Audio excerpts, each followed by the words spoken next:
Julia Chausson, bonjour. Vous avez publié aux éditions du Jasmin Les 1000 vies de Valentin, écrit par Thierry Casals. Comment est né ce projet?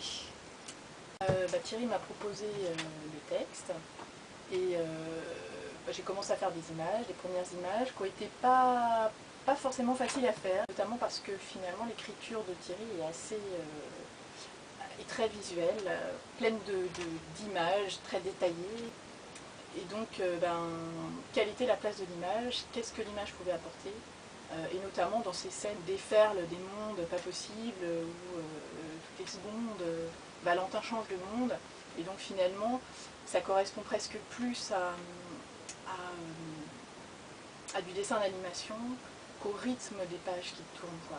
Il y a quelque chose de beaucoup plus nerveux et de beaucoup plus saccadé et qui ne correspondait pas forcément au rythme du livre. Et donc, ce qui est drôle, c'est qu'hier, en regardant un petit peu tous les originaux, en me replongeant avec cette distance-là dans le livre, je me suis rendu compte que les images étaient très, très vertes.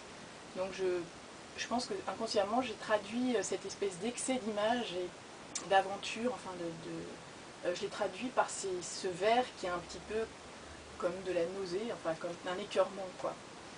Et, euh, et en contrepoint de ça, il y a ces images-là de la mer qui sont bleues, qui sont pâles, qui sont transparentes, qui sont évanescentes, qui sont légères, et qui viennent finalement apporter un peu la douceur qu'il n'y a pas dans cette aventure, enfin qu'il n'y a pas parce que la mer est absente. Euh, et puis j'ai voulu aussi que la mer soit assez présente finalement dans son absence. Donc elle est dans le souvenir, on la voit assez fréquemment dans les images. Voilà. Et puis alors tout à la fin, quand on a fait la maquette avec ça du livre sous forme d'un roman, j'ai eu le besoin apparemment d'ajouter des petits dessins très simples au fusain et qui sans doute justement apportaient un peu de respiration dans tout ça, quoi.